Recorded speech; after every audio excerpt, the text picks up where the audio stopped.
Hello everyone, welcome back to my channel. My love shout out to all. For today's video, I want to show you kung anong mga ginawa ko dito during my quarantine. It's my 16th day being positive with COVID.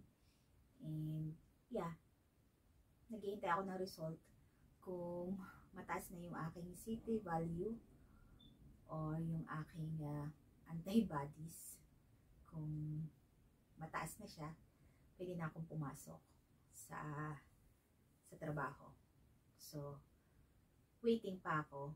And, yeah. Anong ginawa ko dito sa loob ng kwarto? Talagang dito lang ako sa loob ng kwarto sa 16 days na yon. Although nag-negative ako ng 2 days, yeah, another story. Pero, hindi siya, bumalik siya after 2 days. So, nag-positive ako ulit. And, ito, dito ko lang in-spend yung time ko sa kwarto. Actually, na-enjoy ko siya. Kahit na medyo masama yung pakiramdam ng mga unang araw. And, kasi masyadong bumaba yung aking city value. So, naging 20 lang siya. And, those times, nakahiga lang talaga ako. Bed rest. Nakahiga lang. And, yeah. Nagdasal. Nakipag-chat sa mga kapatid, sa mga kasisterets, and sa mga friends. Yun lang ginawa ko. And then, kumain. Masarap dahil para ka may room delivery palagi. And, sarap yung pagkain, nakakakain ako, nakakainom.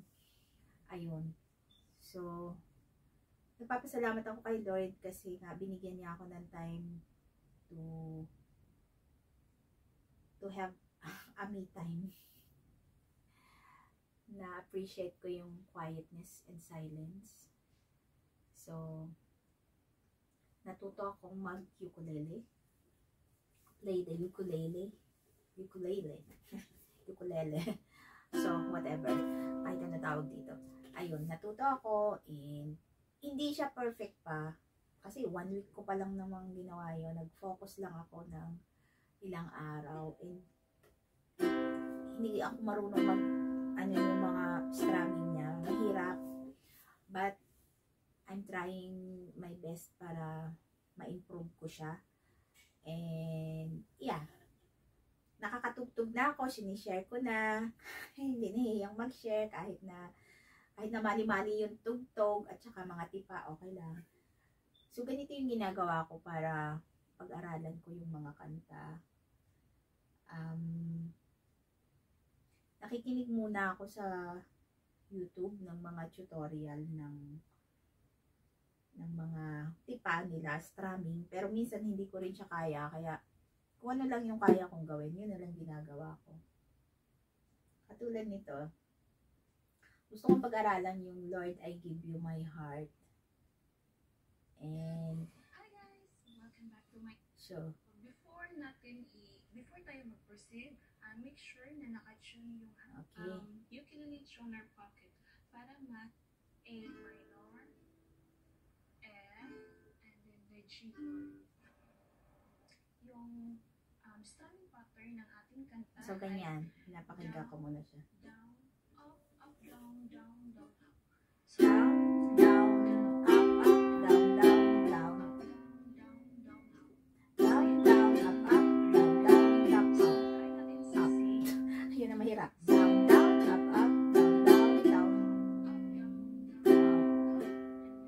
Down, down, up, up, down, down, down. Down, up, up, down, down, down, up. Down, down, up, up, down, down, down, up. So, yan yung mahirap talaga.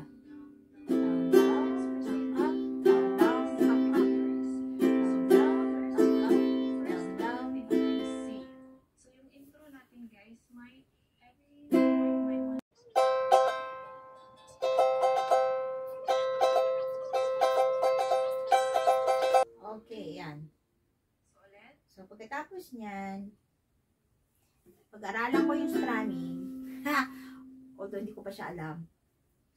Ang ginagawa ko naman is ako ng Google ulit. And hanapin ko naman yung chords niya.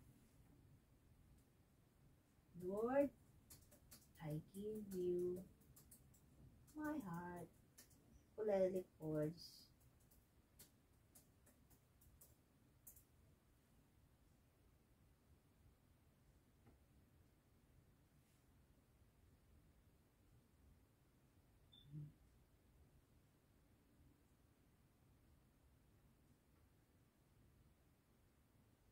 Okay.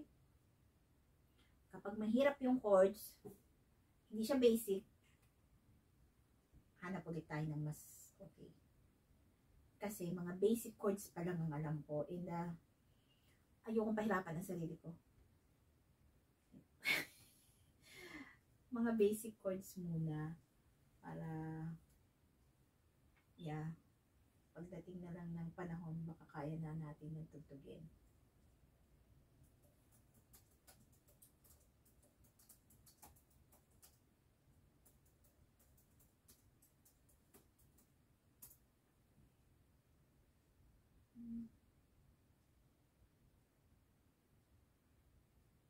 Naghahanap ako ng mas madaling chords. Okay, eto. May nakita ako na mas madali. Kasi, yung mga basic chords, yung G, E minor, C minor, G minor, D, ganyan. Yan lang kaya ko. And then, ang gagawin ko, meron akong notebook. So, regalo to ni Jasmine sa akin. Madami na ako actually mga kanta. And then, lahat to, tinipa ko na siya. Yan, nasa YouTube na siya. May ibang hindi pa. Pero, yeah. So, sulat ko siya dito sa aking notebook. And then, ayun, ganon. Tapos, saka ko siya titipain. Kailangan matyaga ka. Kasi dati, wala akong tiyaga na wala akong time para tutukan yung pag-aaral. And ngayon, dahil na-motivate ako ni Jasmine, dahil magaling talaga siyang tumugtog na. Ilang taon na kasi siya pero tumitingin-tingin lang ako palagi. Sabi ko, sana marunong din ako. And lagi ko sinasabi sa kanya na, turuan mo naman ako, Jasmine. Tapos, hindi naman niya, hindi naman niya ako tinuturuan kasi nga hindi naman ako umuupo. So yung nagkakaisa-isa kong alam na kanta, 4 years na yung kanta Falling in Love. During mga ilang months kung hindi tutugtog, tapos nakalimutan ko na naman yung chords kasi nga hindi ko siya tinatandaan. And ayun, ngayon tanda ko na siya nung nag-focus ako. Ganun.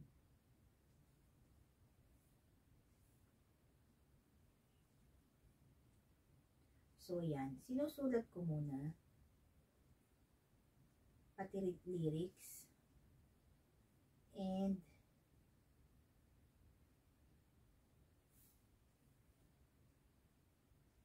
yung chords, ilalagay ko din.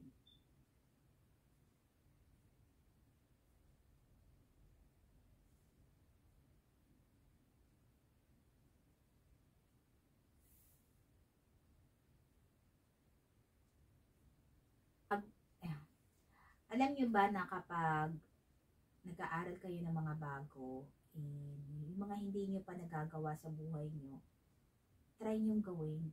Try niyo, subukan niyo na umpisahan. Kasi pag sinabi mo gusto ko ganun, tapos wala ka namang ginagawa, hindi ka matututo.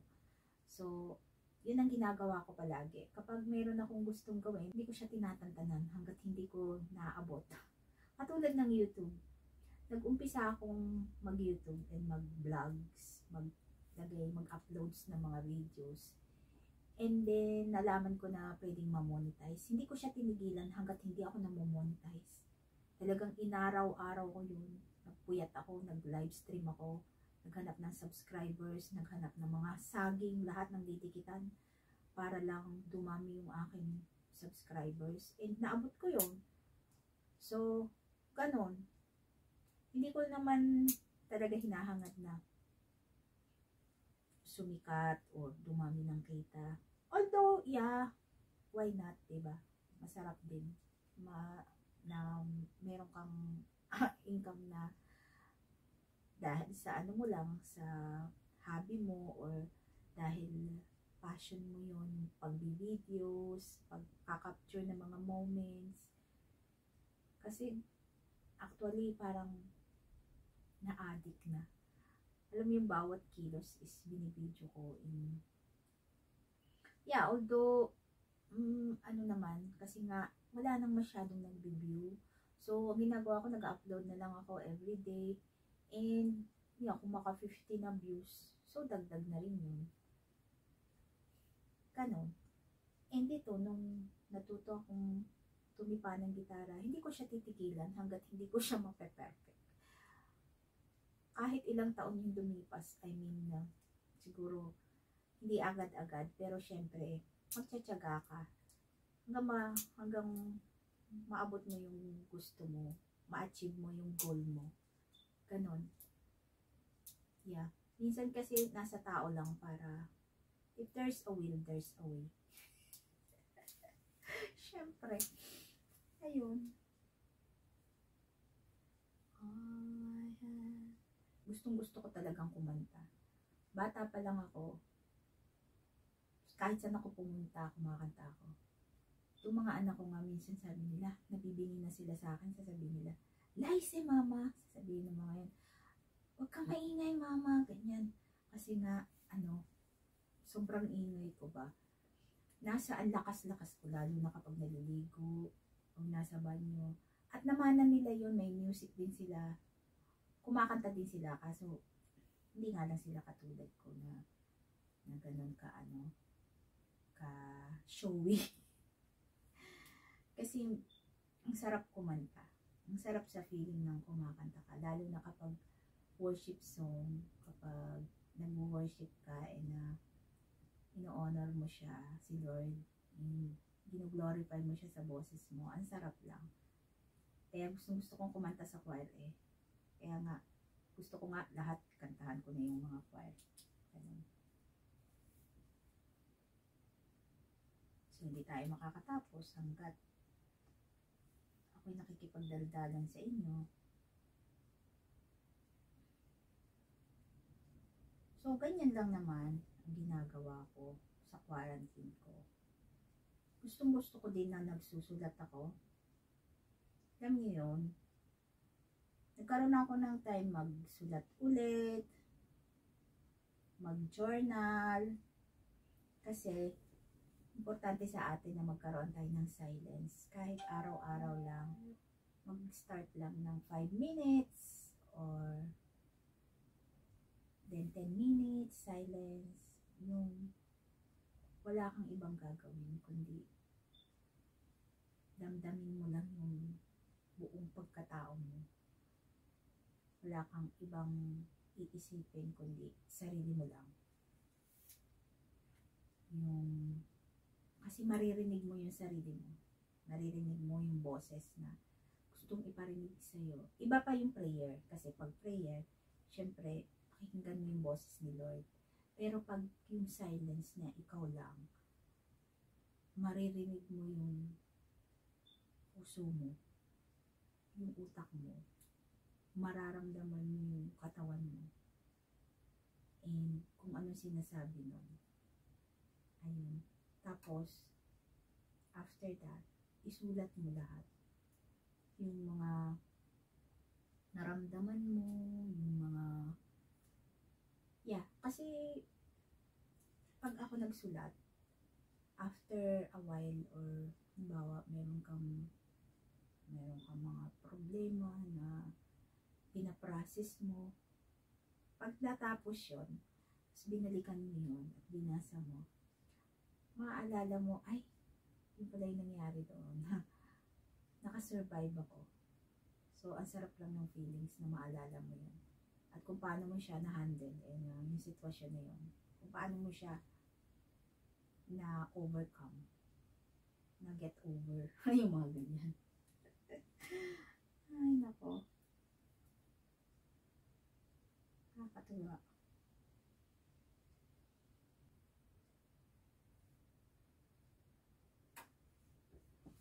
Okay, yan. Sinulat ko na and tatry ko na siyang tipain. Sabi daw dito, up, ano daw?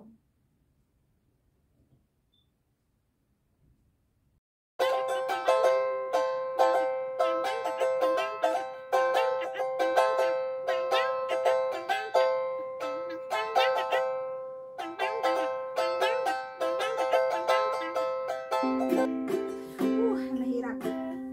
So, tipain ko na lang siya ng ano, ng simple na ganyan.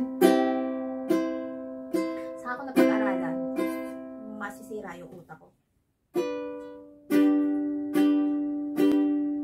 So, ito yung Lord, I give you my heart.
I want to thank the Lord kasi feel ko negative na ako and makakapasok na ako bukas.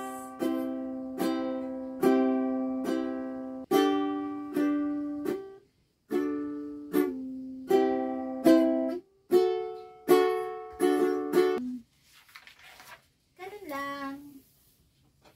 So, meron ako isang pinag-aralan ng kanta. Gusto ko yung at tapos, syempre, hindi ko pa siya perfect. And, binabalikan ko yung mga pinag-aralan ko na. So, inaano ko. And, i-upload ko nila. Tinitipa ko ulit. Para hindi ko siya makalimutan. A-upload ko lang yung Facebook. And, may pinag-aralan ako dito. Hallelujah. Hallelujah to the Lord. I heard there was a secret chord that saved it.